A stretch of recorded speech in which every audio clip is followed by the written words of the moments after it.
환자분뿐만 아니라 저희 한의원에는 이제 디스크 환자분들이 많이 오시는데 초기에 오시는 분들은 뭐 금방 생긴 방사통이나 뭐 허리 통증 금방 잡히는데 이분처럼 수술을 하고 또 몇 개월이 지나는 동안에 계속해서 그냥 그 감각 이상이나 운동 장애가 남아 있는 상태에서 오시는 분들은 반응이 더딘 경우를 많이 보고 네. 있습니다. 이분도 수술하고 계속 아프고 발 뒤꿈치를 드는 힘도 좀 약하고 하다 해서 일단 그 부분은 오래 걸린다라고 일단 받고 시작은 해서 심리적으로 네네. 저는 뭐 그렇게 뭐 후달리는 건 없는데 최근 들어서 또 오래 걷기가 힘들어졌다 하는 부분이 있어. 최근 들어서 생긴 증상이랑 그렇게 남아있는 증상의 그 호전되는 차이가 너무나도 크고 후유증처럼 남아있는 것들을 해결하는 데는 얼마나 치료를 해야 될지도 모르겠고 어쨌든 그런 환자분들 일단 살펴봤을 때 오른쪽 정강이 쪽에 근육이 왼쪽이랑 봐도 이제 볼륨 차이도 많이 나고 뭐 완전히 빼짝 마른 건 아니지만 본인이 자가 보행해서 오긴 하는데 이제 본인은 이제 감각 이상도 있고 힘이 잘 안 들어가고 하는 것들을 호소하고 계시고요. 그래서 직접 촉지를 해서 그쪽을 좀 자극해서 치료를 해보자 하고 열심히 찾아봐도 경결이나 압통이 그렇게 뚜렷하지도 않고 그래서 뭐 그냥 정경골근, 장지신근, 장비골근 그쪽으로 이제 한 포인트, 두 포인트, 세 포인트씩 해서 작탁하고 작탁하고 작탁하고 신경 자극 주고 하는 거를 그냥 반복하고는 있는데 물론 또 종아리 근육도 그렇게 작탁을 하고 있는데 6주가 넘어가는데도 크게 반응이 없어가지고 치료를 잘못하고 있는 건지 아니면 원래 이렇게 걸리는 건지 궁금합니다. 지금 이제 이 환자분 같은 경우에는 이제 두 가지를 봐야죠. 그러니까 지금 이제 처음에 디스크 수술한 거 이제 할 때 증상은 오른쪽 다리가 안 좋으셨던 거죠. 그리고 이제 최근에 이제 나타난 증상은 왼쪽 엉치 종아리가 아프다. 첫 번째, 일단 이제 신경 포착이 수술 전까지 너무 오래됐다.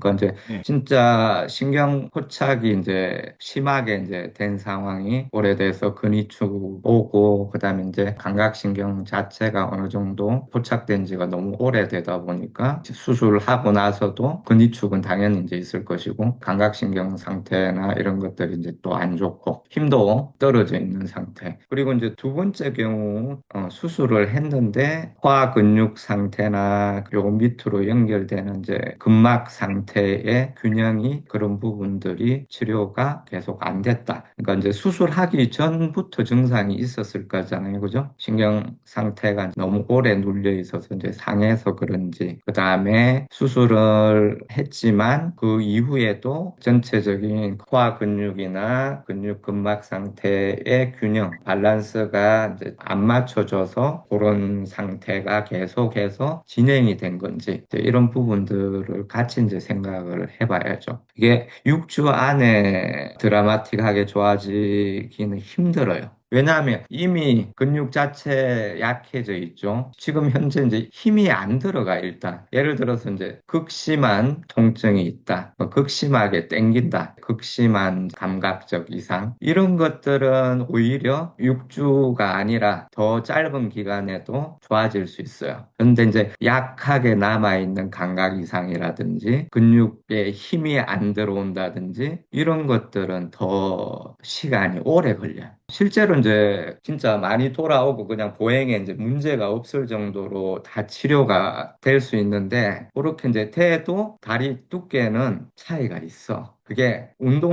운동선수처럼 재활을 하지 않는 이상 그걸로 다리 두께 자체는 어느 정도 차이가 있어요. 근데 이제 일상적으로 내가 걷고 말 안 끌리고 쓰고 하는 데는 충분히 가능하죠. 그러면 그 정도 치료를 하는 데는 어느 정도 기간을 잡아서 6개월 정도는 생각을 해야 돼요. 다리 안 끌리고 뭐 그냥 이 정도면은 내가 약간 뛰기도 하고 이 정도 되면은 잘 안 오시게 되는 경우가 많지만 그러니까 완전하게 진짜 뛰기도 하고 하는 데까지는 그 정도 치료를 하면은 이제 충분히 가능합니다. 그리고 이제 이렇게 위축된 분들은 이제 이전에도 말씀드렸지만 이게 뭐 경결 상태나 이런 게 잘 없는 경우도 많아요. 근육 자체가 그냥 긴장도나 이런 것들이 상대적으로 이렇게 뉴로모터가 가는 정도가 약해져 있기 때문에 근육이 긴장도 자체가 떨어지는 경우가 대부분이죠. 대신에 섬유화는 이제 많이 돼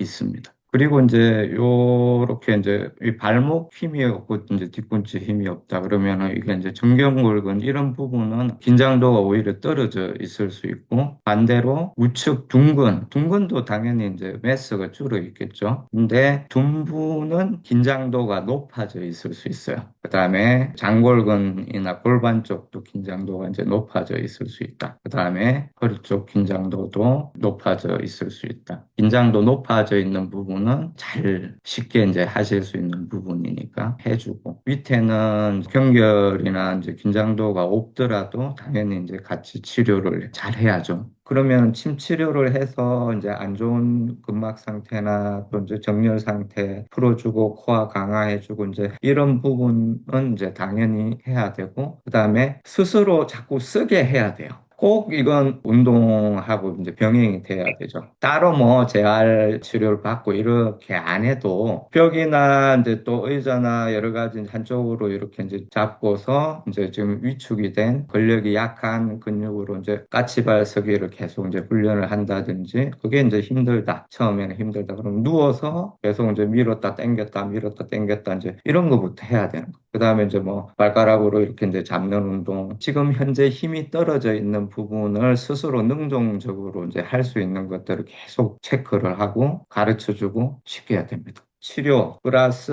환자분한테 티칭을 해서 그걸 끌고 가야 돼요, 같이. 그리고 이제 어느 정도 지금 여기서 이제 보행이 되는 상태에서는 특히 체중이 실린 상태에서 힘을 주는 이제 훈련 이런 것들이 상당히 중요하거든요. 실내 자전거 같은 경우도 상당히 이제 좀 하기 편하면서 효과적인 거거든요. 자전거를 이렇게 이제 돌리는 동작, 끌어올리고 돌리고 끌어올리고 돌리고 하는 부분을 한쪽 발로 계속 연습을 해라. 그러면은 실제로 떨어져서 힘 없는 부분들이 이제 좀 빠르게 회복이 되는 걸 느끼거든요. 내가 느끼는 게 제일 중요해. 그러니까 그 되는 느낌을 경험하게 해드려야죠.